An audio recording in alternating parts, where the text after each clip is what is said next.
Welcome to the Do Good X podcast, a sanctuary from the entrepreneurial grind. Hosts Kimberly Danielle and Stephen Lewis, advocates for impactful entrepreneurship, guide you on the path where purpose meets business. Join us to slow down, reconnect, and explore the challenges of under-resourced entrepreneurs, uncovering the unique journey of building businesses that make a difference. Now, your host. Welcome to the Do Good X podcast. My name is Stephen Lewis, and I am a catalyst for positive change, communities, and in business. And for over 2 decades, I've inspired leaders and entrepreneurs to live and work on purpose with intention, faith, and a commitment to their well-being. And today I'm joined by my dear co-host, Kimberly Danielle. Hey, Kimberly. Hey, Stephen. Welcome, everyone. I am Kimberly Danielle, and I am a communication strategist. I am a community builder and a coach who comes from generations of faith-driven entrepreneurs and leaders who believe that our work should drive us and our purpose should drive us to contribute to the common good. Today really kicks off for the next several episodes, a different topic, but something very closely related to who we focus on in our work at Do Good X. And that's social entrepreneurs. We specifically work with entrepreneurs who are doing good in the world. In other words, this might be purpose-driven. You may call yourself purpose-driven. You may call yourself social entrepreneurs. The language varies, but the intention is the same. And one word from that has been a bit of a buzzword and continues to be is impact. But impact can have a lot of meanings, and it can also mean nothing at all. And impact can also be it can project something negative for some folks, and it can project something positive for other folks. But for us, when we talk about social impact, we're talking about the positive impact that these entrepreneurs, that you all are making, doing good in communities. So what does this mean? How are you in business doing good? How might you measure that impact specifically? And so over the next several episodes, we'll really be diving into that. But today we're kicking off with that. How are you making a positive impact, and how are you measuring that impact to actually say that you're doing what it is that you set out to do in your business? So yeah, Kim, I think those are all great points. And one of the things I would say is that, traditional business success focuses on profit, scale, and growth.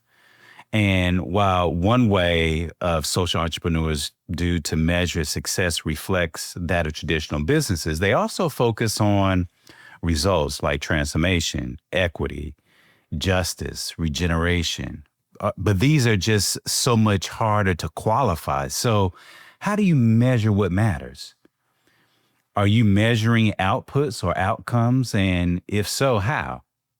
Well, outputs, for an example, are meals served, positive contributions to the environment, population of a particular underserved group of people employed. And then outcomes would be long-term behavior change, improvements in health, decrease in recidivism in a particular area, etc. And part of what we think about when it comes to measurement is really thinking about giving your own business solution, where you're focused, who you're trying to serve, what is the desired change that your customers want for themselves, their communities, the systems that they work within, or even the environment as a result of their use or engagement with your business. What is the desired change that they want? Not necessarily what you want, what they want.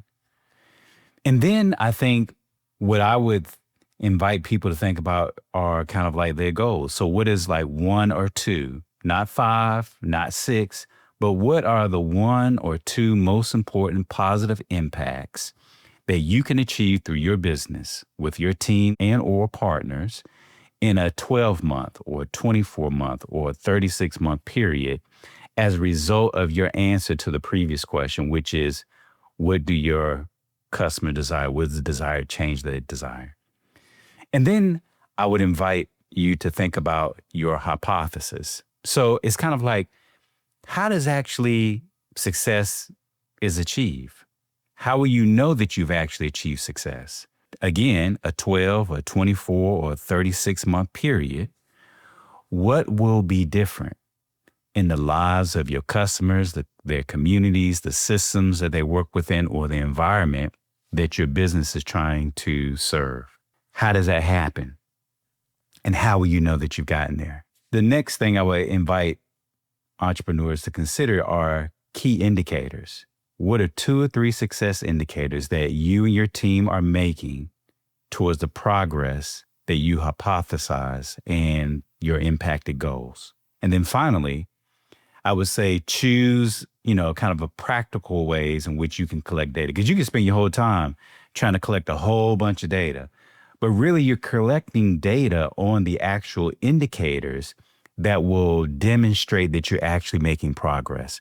So what are the practical ways? Is it a survey? Maybe it's interviews.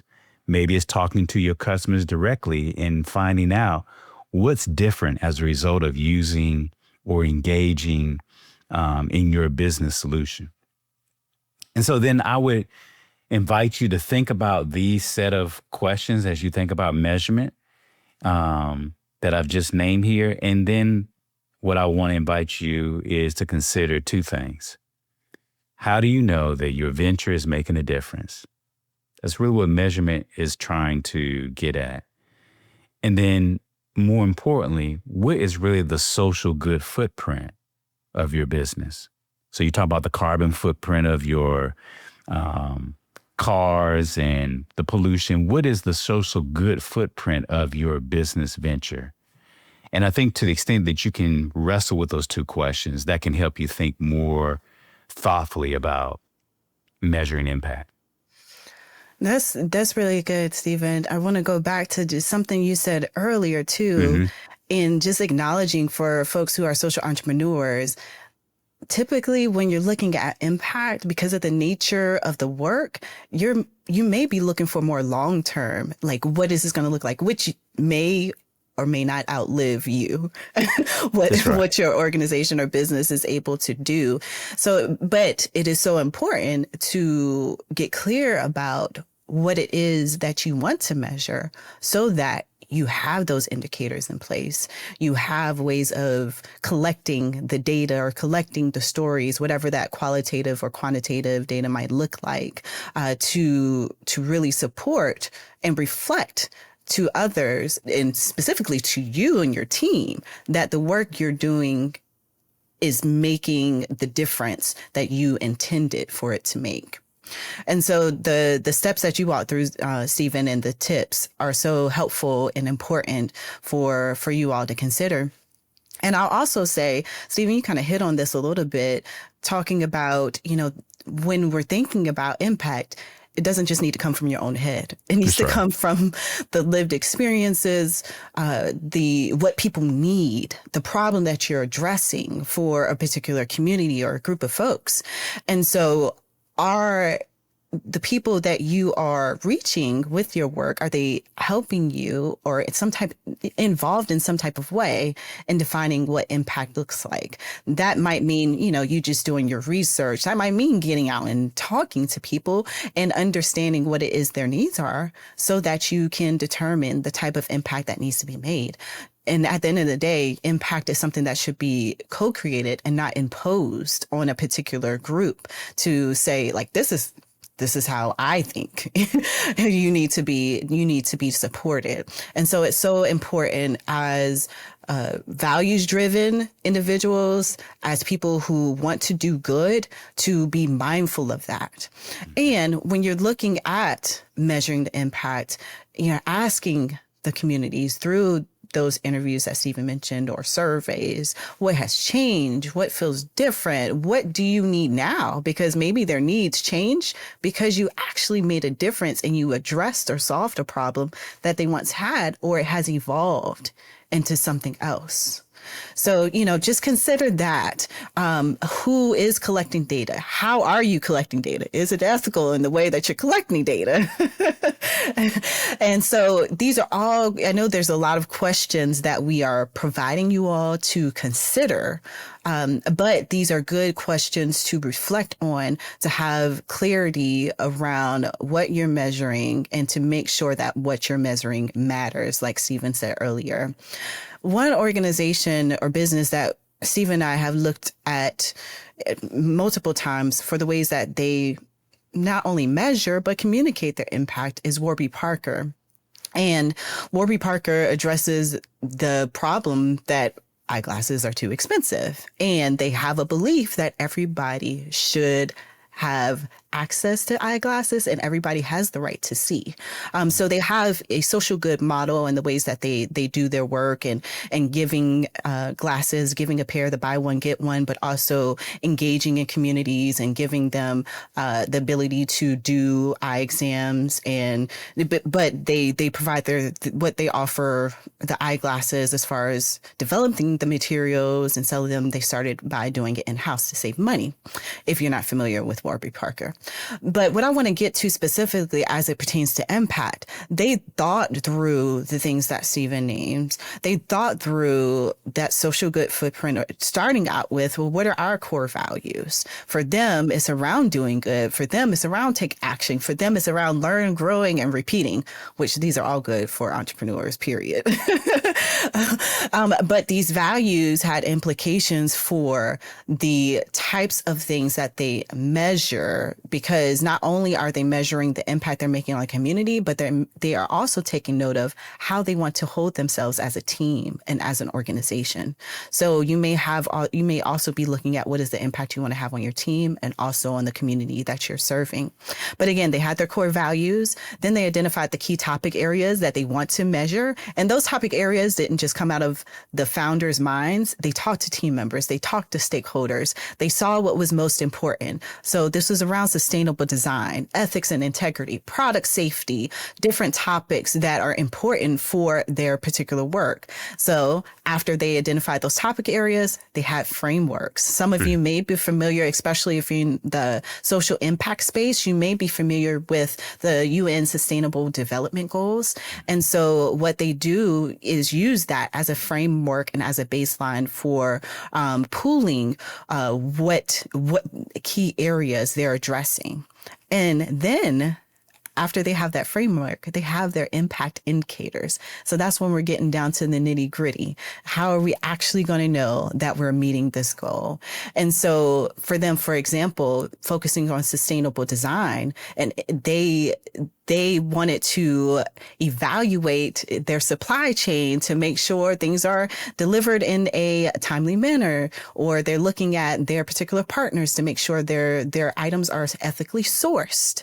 And so they are just, very intentional about this. But I give you that example to say that there are different ways that you can approach it. So they're using a specific framework, but there's other frameworks.